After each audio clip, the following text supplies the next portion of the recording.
Any word when Bateman is coming back? We talked about Ben a little bit, so we'll just move on to the second part of that question, Emos. Any word when Bateman's coming back? He's a week plus removed from what we learned right after the Vikings game, which was a high ankle sprain. And that's typically a multi-week thing, Jeff.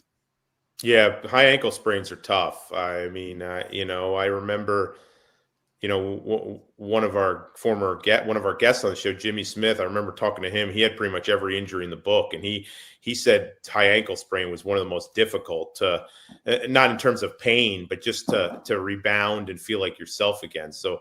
And you're talking about a position that's heavy on cutting. I did get the sense that they didn't feel like this was like a major high ankle sprain.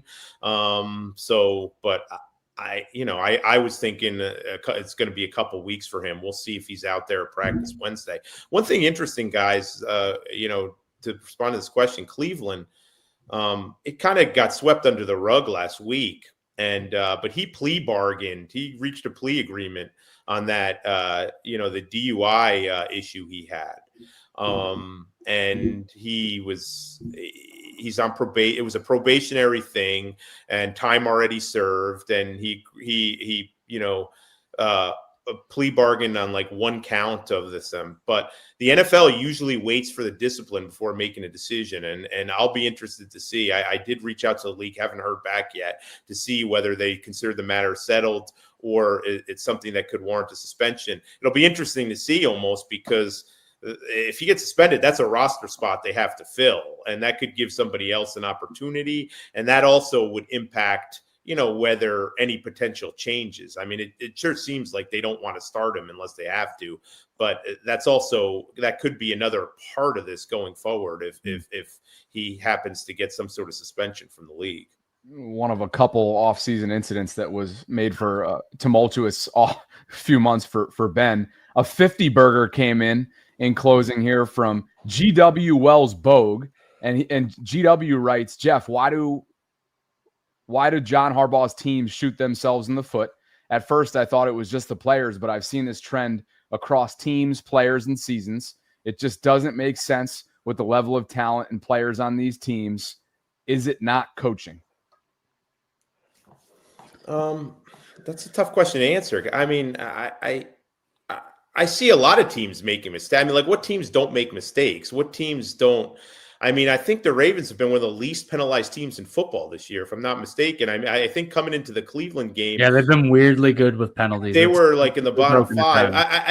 I think, and I don't want to appreciate the question, GW, and I don't want to dismiss it at all. I think the concern I have is them losing their identity in the postseason. And that's where that's where you point to coaching. They make mistakes during the regular season, but I don't see this as a team that perennially beats themselves in the regular season, really. I mean, they won a ton of regular season games. What would concern me is this pattern of getting out of losing their identity in the postseason and making a mistake and allowing it to snowball and stop running the football and getting all that. And I think John Harbaugh and his staff have earned that scrutiny and blame for some of that. Now, some of the stuff I'm not going to blame John Harbaugh for Zay Flowers fumbling as he tries to get in. I'm not going to blame John Harbaugh for Mark Andrews fumbling while trying to get extra yards, and for Mark Andrews dropping a 2-point conversion. I'm sorry, Cole. But I think that what you do get up is some of the play calling and getting out of the run and panicking a little too early. That, I think, you certainly deserve to point the finger at coaching. I just wanted to add my 2 cents because I think that's bang on, and I think we saw that in 2023 in that Kansas City game. They just didn't look like themselves. And we've seen that time and time again. And I mean, some of that again goes to in the postseason, everything's tighter, everything's higher stress. And that's why the trenches, that's why I harp on it.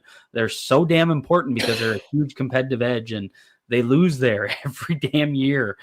Going back to 2019 when Simmons and Daquan Jones and those guys owned the interior of, Matt Skura and Bradley Bozeman, or maybe Skura wasn't on that line. Doesn't matter. I mean, let's not forget that was one of Yonda's worst games. He did not play well that day either. So it's kind of been epidemic where it's just losing the line of scrimmage in the playoffs.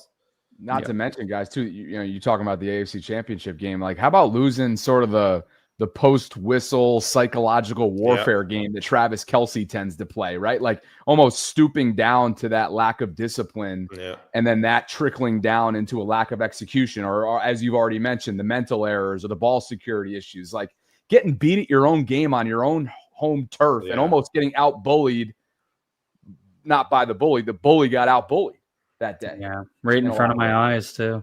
Yeah. That was a painful drive home, boys. Well, we remember